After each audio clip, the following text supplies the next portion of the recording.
থালি সমেত আপনার 300 টাকা। নমস্কার, এটি দীঘা ট্যুরের 2 রাত এবং 3 দিনকে মিলিয়ে একটি ট্যুর প্ল্যানের ভিডিও। চলুন ভিডিওটি শুরু করা যাক। চলুন এবার দেখে নেওয়া যাক যে দীঘাতে আপনারা কখন আসবেন, কীভাবেই বা দীঘাতে আসবেন, আর দীঘাতে এসে আপনারা কোথায় থাকবেন, কী বা আপনারা দীঘাতে ঘুরে দেখবেন, আর কিভাবে কম খরচে এই পুরো দীঘা আপনারা ঘুরে দেখবেন। চলুন এবার একবার আলোচনা করে নেওয়া যাক। এবার প্রথমেই দেখা যাক যে দীঘাতে আপনারা কখন আসবেন। তো দীঘাতে আসার জন্য কোনো বাধ্যবাধকতা নয়, আপনারা যে কোনো সময় সারা বছরের মধ্যেই আসতে পারেন। তবে শনিবার এবং রবিবার করে যদি আপনারা আসেন, আমি বলবো আপনারা অবশ্যই আগে থেকে হোটেল বুক করে নিয়ে আসবেন, কারণ এই দুটো দিনে প্রচুর পরিমাণে দীঘার হোটেলগুলোতে রাশ থাকে। আর বিশেষ হলিডেগুলো যেমন হচ্ছে আপনার হোলি, যেমন হচ্ছে নিউ ইয়ার, এই সমস্ত দিনগুলোতে যদি আপনারা আসেন, চেষ্টা করবেন আগে থেকে হোটেল বুক করে নিয়ে আসতে, কারণ এই সময়গুলোতে দীঘাতে হোটেল পাওয়া একটু দুষ্কর হয়ে দাঁড়ায়। আর তবে যদি আপনারা বিচ সাইডের হোটেলগুলিতে এসে থাকতে চান, তাহলে অতি অবশ্যই আপনারা কিন্তু বুক করে নিয়ে আসবেন, কারণ এই বিচ সাইডের হোটেল যেখান থেকে আপনারা সমুদ্রকে খুব ভালো মতো উপভোগ করতে পারবেন, এই ধরনের হোটেলগুলো কিন্তু সবসময় সবার আগে বুকিং হয়ে যায়। ওই জন্য যদি আপনারা এই ধরনের হোটেলেই আসার যদি আপনারা টার্গেট করে থাকেন, তাহলে অতি অবশ্যই আমি বলবো যে আপনারা এই ধরনের হোটেলগুলোকে বুক করে নিয়ে আসবেন। এবার আসা যাক যে দীঘাতে আপনারা কিভাবে করে আসবেন। দীঘাতে আসতে গেলে আপনারা পার্সোনাল গাড়ি নিয়ে আসতেই পারেন। কলকাতা থেকে দীঘার ডিস্টেন্স প্রায় 185 কিলোমিটার, যা আপনাদের মোটামুটি 4 ঘন্টার মতো টাইম লাগবে। এছাড়া আপনারা কলকাতার ধর্মতলা থেকে সরকারি বাস পেয়ে যাবেন। সেই ক্ষেত্রে আপনাদের 150 টাকা থেকে 200 টাকার মধ্যে ভাড়া দিতে হবে। আর যদি আপনারা মনে করেন যে না আমরা এসি বাসে আসবেন, সেক্ষেত্রে আপনারা এসি বাসে আসতেই পারেন, সেটা আপনারা ধর্মতলা থেকে পেয়ে যাবেন। সেই ক্ষেত্রে 300-350 টাকার মতো আপনাদের কাছে ভাড়া লাগবে। তাছাড়া আপনারা ট্রেনে আসতেই পারেন 12857 তাম্রলিপ্ত এক্সপ্রেস, যা হাওড়া থেকে ডেলি দীঘা আসে। সকাল 6টা 45 মিনিটে হাওড়া থেকে ছেড়ে 10টা 5-এর মধ্যে দীঘাতে পৌঁছে দেয়। আর এই ট্রেনটি দীঘা আসার জন্য বেস্ট ট্রেন, তার কারণ এই 10টা 5-এ যেমন এই ট্রেনটি ঢোকায়, একই রকমভাবে দীঘাতে যতগুলি হোটেল আছে প্রায় সমস্ত হোটেলেই 10টা থেকে 11টার মধ্যে চেক আউট টাইম থাকে। তো আপনারা যদি এই টাইমে আসেন, আমার মনে হয় বেস্ট টাইম হবে দীঘাতে আসার জন্য। আর এই ট্রেনের ভাড়া যদি আপনারা বলেন, জেনারেলের জন্য হচ্ছে 90 টাকা, 105 টাকা হচ্ছে সেকেন্ড সিটিংয়ের ভাড়া, আর 375 টাকা হচ্ছে এসি চেয়ার কারের ভাড়া। এছাড়া আপনারা 15722 পাহাড়িয়া এক্সপ্রেস, যা হাওড়া থেকে 7টা 50-এ ছেড়ে দীঘাতে পৌঁছবে 11টা 55 মিনিটে, আপনারা এই ট্রেনেও আসতে পারেন। তবে এই ট্রেনটি শুধুমাত্র সপ্তাহে শনিবারের দিনই চলে। এছাড়া 22897 হাওড়া থেকে কান্ডারি এক্সপ্রেস, যা 2টো বেজে 25 মিনিটে ছেড়ে 5টা 50 মিনিটে পৌঁছবে দীঘাতে, আপনারা এই ট্রেনেও আসতে পারেন। এই ট্রেনটি ডেলি চলে। তবে এই ট্রেনটি আমি সাজেস্ট করছি না আপনাদের এই জন্যই, কারণ আমার এই ট্যুর প্ল্যানের সঙ্গে এই ট্রেনটির টাইম টেবিল ম্যাচ করবে না বলে। এছাড়া আপনারা ডেলি সাঁতরাগাছি থেকে একটি প্যাসেঞ্জার গাড়িও পেয়ে যাবেন দীঘা আসার জন্য। তবে এই ট্রেনটিতে একটু সময় বেশি নেয়। এই ট্রেনটি সাঁতরাগাছি থেকে 6টা 45-এ ছাড়ার পরে মেচেদা অবধি আসে, এবং মেচেদাতে এসে এই গাড়িটির নম্বর চেঞ্জ হয়ে যায়। এই গাড়িটি আবার দীঘা যায় আপনার 11টা 5-এ। এই ক্ষেত্রে একটু সময় বেশি লাগবে। এবার আপনারা দেখে নেবেন আপনাদের যেটা আপনাদের সুইটেবল মনে হবে, সেইভাবে করে আপনারা ট্রেনটিতে আসবেন। এবার আসা যাক যে দীঘাতে আপনারা এসে কোথায় থাকবেন। দীঘাতে এই বিচ সাইডের হোটেলগুলিতে যদি আপনারা থাকবেন মনে করেন, সেই ক্ষেত্রে 2-2.5 হাজার টাকা থেকে রুম ভাড়া স্টার্ট হয়, 4-4.5 হাজার টাকা অবধি রুম ভাড়া আছে। সেই ক্ষেত্রে হয়তো আপনারা বিচের একেবারে সাইডে থাকবেন ঠিকই, তবে যদি আপনারা বাজেট ট্যুর করবেন মনে করেন, আমি বলবো সেই ক্ষেত্রে যে আপনারা জাহাজবাড়ির আশেপাশে এসে যে সমস্ত হোটেলগুলি আছে সেই সমস্ত হোটেলগুলিতে এসে থাকুন। এইখানে আপনারা 600-800 টাকা থেকে শুরু করে 1000 টাকার মধ্যে আপনারা ভালো ভালো নন এসি রুম পেয়ে যাবেন। আর যদি আপনাদের এসি রুমে থাকতে হয়, সেই ক্ষেত্রে 1500 টাকার মধ্যে আপনারা এসি রুমও পেয়ে যাবেন। তবে এই রেটটা সিজনে উঠানামাও কিন্তু করে। এছাড়া আপনারা জাহাজবাড়ির উল্টো দিকে আপনারা পেয়ে যাবেন দীঘা যুব আবাস। এইখানে মোটামুটি 700-800 টাকার মধ্যে আপনারা এসি রুম পেয়ে যাবেন। এছাড়া রিটার্নিং রুম আছে, রেলের রিটার্নিং রুম, সেখানেও আপনারা গিয়ে থাকতে পারেন। তবে এই রিটার্নিং রুম কিংবা যুব আবাসে এগুলো আপনাদেরকে গভর্নমেন্টের প্রপার্টি, আপনাদেরকে অ্যাডভান্স পেমেন্ট করে আসতে হবে, এবং সেই ক্ষেত্রে আপনাদেরকে আগে থেকে বুকিং করে আসতে হবে, এগুলোর চাহিদা কিন্তু সবসময়ের জন্য বেশি থাকে। তাই আমি বলবো যদি আপনারা এই সমস্ত জায়গাতে এসে থাকবেন মনে করেন, এখানে তো রেট কোনো ওঠানামা করে না, সবসময় একই রকম রেট থাকে। তবে আপনারা যদি আসবেন মনে করেন অতি অবশ্যই আগে থেকে বুকিং করে নিয়ে আসবেন। দীঘাতে তো আসলেন, রুমও নিলেন, এবার দেখা যাক যে দীঘাতে আপনারা কি কি দেখবেন। ডে 1-এ তাহলে হোটেলে আপনারা চেক ইন করে নিয়ে ব্রেকফাস্ট সেরে প্রথমে আপনারা চলে যান সমুদ্রে স্নান করার জন্য, যেটার জন্য মেনলি দীঘাতে আসা। সমুদ্রে স্নান করা হয়ে গেলে আপনারা রুমের মধ্যে চেঞ্জ করে নিয়ে প্রথমেই চলে যান লাঞ্চ করতে। লাঞ্চ করে এসে হোটেলে একটু রেস্ট করে নিন। দীঘাতে আপনারা লাঞ্চ করার জন্য অনেক হোটেল পেয়ে যাবেন, তবে আমি এই প্যানিটি ভবনের এই হোটেলটিতে আমি খাওয়া দাওয়া করেছিলাম। এই হোটেলটিতে খাবারের দামের সঙ্গে খাবারের গুণগত মান আমার ঠিকঠাকই মনে হয়েছিল। হোটেলে রেস্ট করা হয়ে গেলে এবার আপনারা বেরিয়ে পড়ুন দীঘার সাইট সিনের জন্য। বেরিয়ে নিয়ে প্রথমে আপনারা চলে যান দীঘার মেরিন অ্যাকোরিয়ামে। এই মেরিন অ্যাকোরিয়াম ঢুকতেই প্রথমে আপনারা বিশাল বড় সাইজের একটি তিমি মাছের কঙ্কাল দেখতে পাবেন, যা দীঘার মোহনাতেই পাওয়া গিয়েছিল। এছাড়া আপনারা ভেতরে ঢুকে নিয়ে সামুদ্রিক মাছ, সামুদ্রিক কচ্ছপ অনেক কিছু আপনারা দেখতে পাবেন। তবে যেহেতু ভেতরে ভিডিওগ্রাফি করা অ্যালাউড নেই বলে আমি আপনাদের ভেতরটা দেখাতে পারলাম না। তবে আরেকটা জিনিস বলে রাখি, এই মেরিন অ্যাকোরিয়ামের জন্য আপনাদের কিন্তু কোনো টিকিট কাটতে হবে না। মেরিন অ্যাকোরিয়াম ঘোরা হয়ে গেলে এবার আপনারা আবার 10 টাকা করে টোটোতে উঠে আপনারা পৌঁছে যান দীঘার সায়েন্স সিটিতে।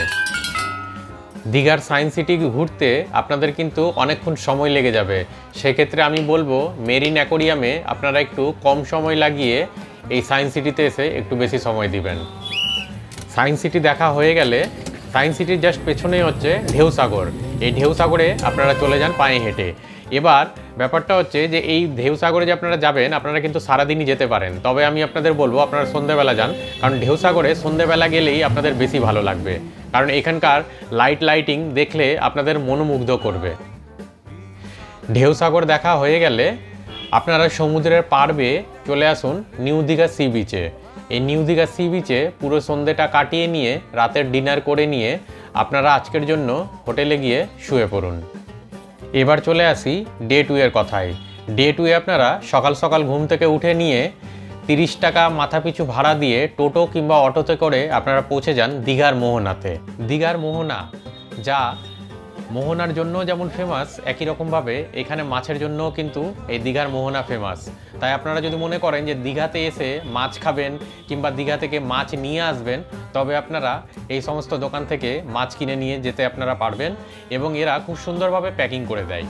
দীঘা মোহনা আপনাদের ঘোরা হয়ে গেলে এবার আপনারা একই রকমভাবে 30 টাকার বিনিময়ে টোটোতে কিংবা অটোতে করে আবার আপনারা চলে আসুন এই ওল্ড দীঘার কাছে।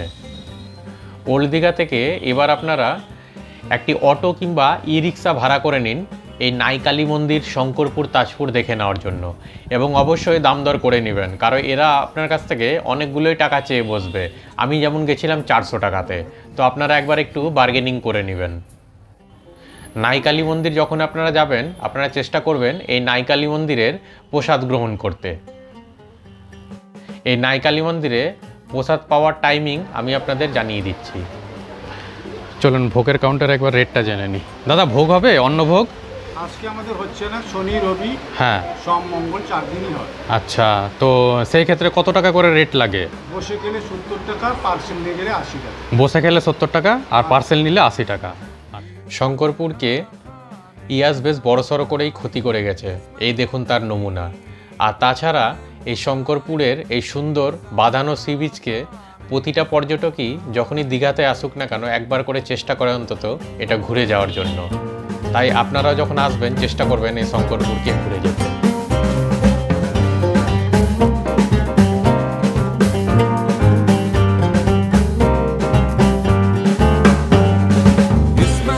তাজপুরে আসার পরে আপনারা যেমন সি বিচ দেখবেন, একই রকমভাবে আপনারা লাল কাঁকড়াও দেখবেন, এবং এই লাল কাঁকড়া দেখা হয়ে গেলে আপনারা এই ধরনের দোকানগুলিতে অবশ্যই চেষ্টা করবেন এই জ্যান্ত কাঁকড়া কিংবা পমফ্রেট কিংবা অন্যান্য মাছ একবার ট্রাই করতে।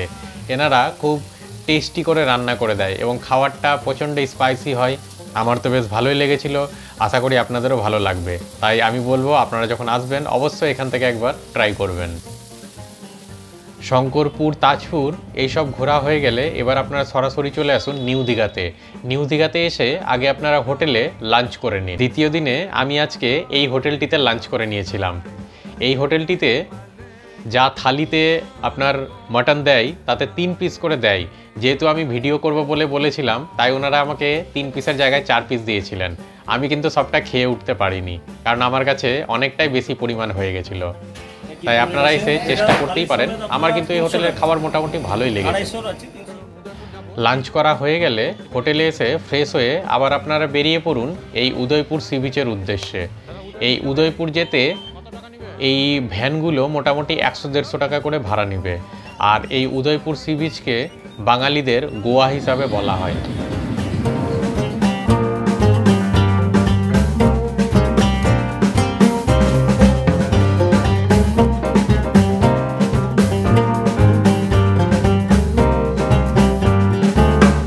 উদয়পুর থেকে আপনারা সন্ধ্যের আগেই বেরিয়ে পড়ুন। বেরিয়ে এবার আপনারা চলে যান ওল্ড দীঘাতে।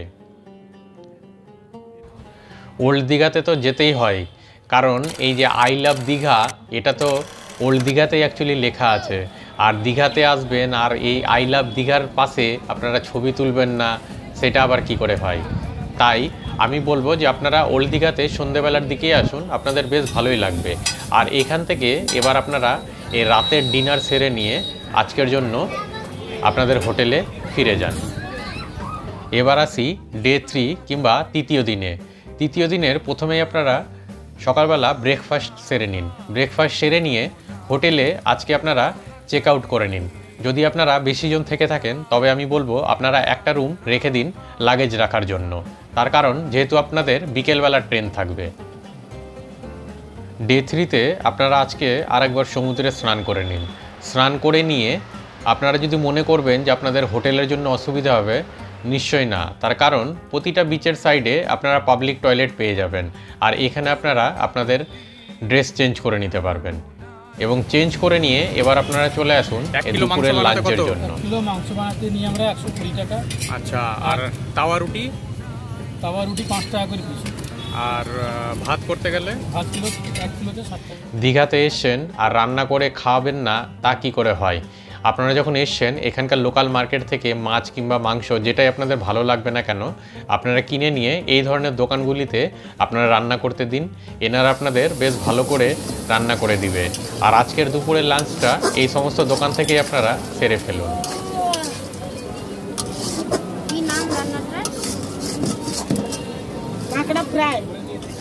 লাঞ্চ করা হয়ে গেলে এবার আজকে আপনারা প্রবেশ করুন এই অমরাবতী পার্কে। এই অমরাবতী পার্কের প্রবেশ মূল্য হচ্ছে 10 টাকা। তবে ভেতরে অনেক কিছু অ্যাক্টিভিটি আছে, যেমন এখানে আপনারা বোটিং করতে পারবেন। একই রকমভাবে এখানে রোপওয়েতে পুরো পার্কটাকে আপনারা উপর থেকে খুব ভালো মতো দেখতে পারবেন। তাই আজকে আপনারা এই অমরাবতী পার্কটাকে একটু ভালো মতো আজকে ঘুরে দেখুন। অমরাবতী পার্ক ঘোরা হয়ে গেলে এবার আপনারা চলে আসুন এই নিউ দীঘার বিচ মার্কেটটিতে। এই মার্কেটটি আজকে আপনারা একবার ঘুরে দেখুন। আর এই বিচ মার্কেট ঘোরা হয়ে গেলে আজকে আবার বাড়ি ফেরার পালা। তাই 6:25-এ 22898 কান্ডারি এক্সপ্রেসে 6:25-এ এই দীঘা থেকে 9:45-এর মধ্যে হাওড়াতে আপনারা পৌঁছে যান। আর হাওড়া পৌঁছে গিয়ে যে যার মতো আপনারা বাড়িতে পৌঁছে যান। এবার বলি আপনাদের দীঘাতে কিভাবে আপনারা 2 রাত ও 3 দিনকে মিলিয়ে কম খরচে ঘুরবেন।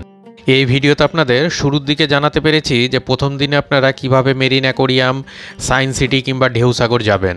আর দ্বিতীয় দিনে নাইকালী মন্দির, শঙ্করপুর, তাজপুরের জন্য আপনাদের কাছে টোটো ভাড়া কত টাকা মতো লাগতে পারে। এবার আসি যে দীঘাতে আপনারা হোটেল কোথায় নেবেন। তাই ভিডিওর শুরুতে আপনাদের জানিয়েছি যে আপনারা যদি জাহাজবাড়ির আশেপাশে যদি হোটেল নেন সেক্ষেত্রে হয়তো সি বিচ থেকে একটু দূরে হবে ঠিকই, কিন্তু এখানে আপনারা বাজেটের হোটেল পেয়ে যাবেন। আর এই জাহাজবাড়ির আশেপাশেই হচ্ছে আপনার এই দীঘার ইউথ হোস্টেল কিংবা রেলের রিটার্নিং রুম। আপনারা এই সমস্ত জায়গাতেও থাকতে পারেন। তবে এই সমস্ত জায়গা থাকতে গেলে আপনাদের আগেই বলেছি ভিডিওতে যে আপনাদের আগে থেকে বুকিং করে আসতে হবে।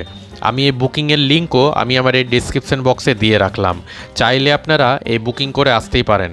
এই সমস্ত জায়গার রুম কিন্তু যথেষ্টই বড়, আর এখানে রেট কিন্তু দীঘার হোটেলের মতো ওঠানামা করে না, প্রায় সমস্ত সময় একই রকম রেট থেকে থাকে।